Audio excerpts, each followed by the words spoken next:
Syrian Ministry of Foreign Affairs says that the report of International Commission of Inquiry on Syria lacks professionalism and neutrality.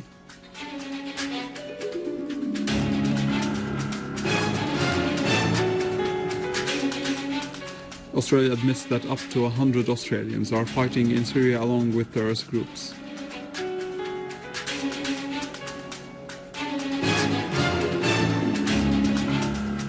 Army units and security forces foil an attempt to explode a car in Al-Khalidiyya neighborhood in Aleppo city.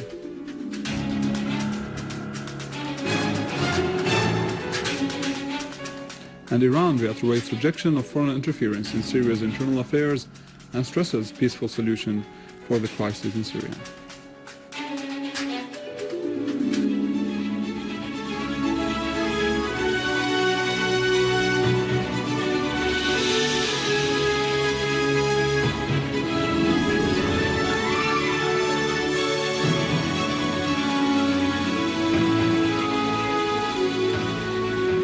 Good afternoon, this is news in English from the Syrian television in Damascus.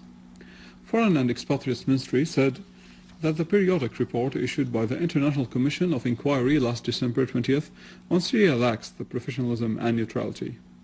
The statement came in a letter addressed to the UN High Commissioner for Human Rights. The ministry added that the report was characterized by hastiness in presentation of information depending on one side only, referring that the information was provided to the Commission without verifying their validity and in a way that lacks professionalism and neutrality. The Foreign Ministry added that the International Commission of Inquiry resorted to information provided by countries which are directly involved in the crisis in Syria and have a direct interest in fueling the situation to attain gains at the expense of Syrian people's blood. The Ministry said that the Commission continues to use logistic issues as pretext to justify non-use of documented and correct information provided by Syria to the UNHCR. The letter said that the Commission's presentation for what the armed terrorist groups are perpetrating are shy and too far from events.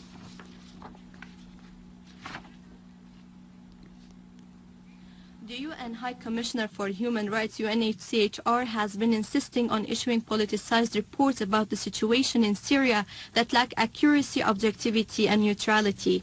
These reports do not reflect the reality of the events and are biased towards the killers of the Syrian people and the external forces supporting them. The recent UNHCR report was based on impartial media sources and ignored all the letters sent by the Syrian government, which were full of documents that clearly exposed the terrorist acts carried out by the armed terrorist groups against the Syrian people and their public and private properties. The report turned a blind eye to the main factor of the Syrian people's suffering, represented by the states that have been working to aggravate the crisis through funding, arming, training, and smuggling Takfiri terrorists from Al-Qaeda organization to kill the Syrians.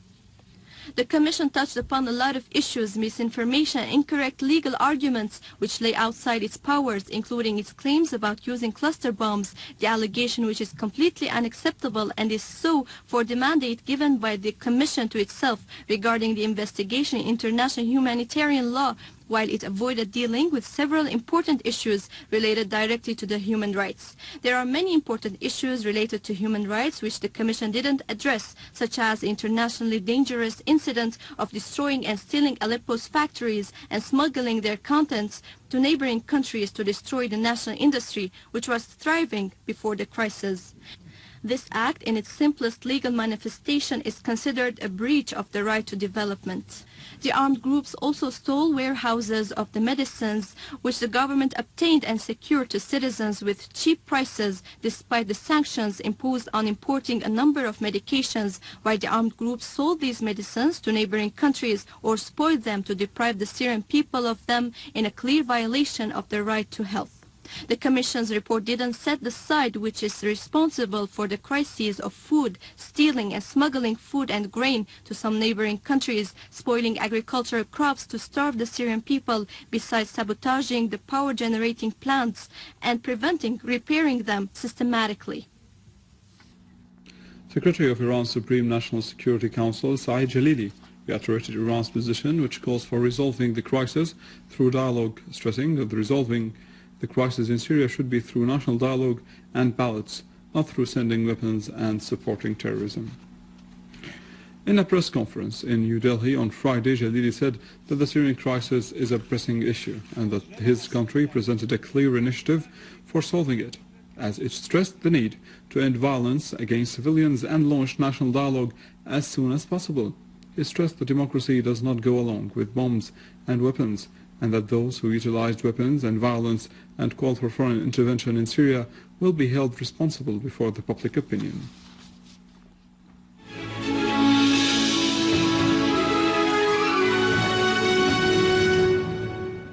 Al-Shamas neighborhood in Homs city is one of the neighborhoods that has rejected terrorism with the efforts of its occupants though the neighborhood lacks basic services due to the increasing number of inhabitants. The people of the neighborhood have a problem in the electricity. As you see, the cables have been damaged. And we also have a lack in heating fuel, cooking gas, and bread. For 2 months, we have been calling on the people in charge to give us a generator. Our problem is we don't have a generator. We know that there is a lack in electricity, but all we need is a generator. The population here was 2,000. Now it is about 5,000. And the generator here can't carry all of this. And every half an hour, there is a blackout. The mayor agreed to solve all the problems, and there are formal paperworks to prove this. He also gave directives to the local hospital and the bakeries now are making more bread. We have all the goods that we need, but there is a power problem. There is something wrong with the transformer. But other than that, everything is good and all is safe. In Aleppo, the competent authorities have foiled a scheme by the terrorists to carry out a car bomb attack. The car that was parked in front of Aisha Mosque in a Khali area was booby-trapped with 4 explosive devices, each weighing 6 to 7 kilograms. A Syrian army unit destroyed terrorist gatherings and hideouts in the towns of Mirata in Aleppo countryside, killing and wounding all of the terrorists and destroying their weapons. The army unit seized a base for launching locally made missiles and a number of machine guns. In Aleppo's countryside, the armed forces have targeted dens and gatherings of terrorists with all their weapons and ammunitions, killing or wounding all of them who were vandalizing and looting along the road of Al-Musalmiya, Sheikh Faris, Hritan, Sheikh Said in Aleppo countryside. In Aleppo city, units of the armed forces continued to pursue the terrorists, inflicting heavy losses upon them in Karm al-Katraji, Daharat Abu Rabo, in Al-Liramoun, Al-Inzarat neighborhood, Al-Kallasa area, Bustan al-Qasr, and Bani Zayd. It is to be noted that armed terrorist groups stormed Ibn Khaldun hospital in Adwerna in Aleppo countryside and attacked the patients and the medical staff and vandalized the hospital's equipment and furniture. New evidence has been disclosed confirming the involvement of regional and international parties in exporting terrorism to Syria. More details in the following. Australia has admitted that more than 100 Australians are fighting alongside the armed terrorist groups in Syria. The Australian Foreign Ministry spokesperson Bob Carr said that the government was aware of the reports that more than 100 Australians had joined the fighting in Syria since the year 2011, but had no evidence of any citizens currently involved. Carr warned that the Australians who take part in the fighting in Syria face up to 20 years in jail, reminding of the Crime Act of 1978, which states that a person shall not enter into a foreign state with the intent to engage in a hostile activity.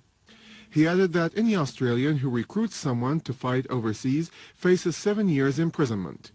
The Australian Foreign Ministry announced in a statement on January the 2nd that it was looking into an incident in which an Australian citizen who was killed while fighting in Syria alongside the terrorist groups there. The Western officials and the media have admitted that thousands of foreign Salafites and Takfiris who streamed into Syria to join the armed groups terrorists in fighting, the majority of which are infiltrating through the Turkish borders. Meanwhile, the Lebanese Al-Akhbar Daily also unveiled that Khalid Mahmoud, the leader of the so-called Fatah al-Islam, who was in a Rumiyah prison, is responsible for exporting terrorists to Syria.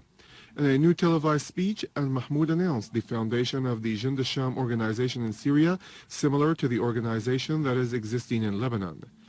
The Daily referred that one of al-Mahmoud's close allies, called Yahya, is responsible for recruiting and sending terrorist groups from Tripoli to Syria.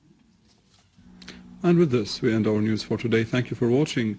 For more information about Syria and the region, and to view this bulletin, again, you can always visit our website in English, www.syriaonline.sy.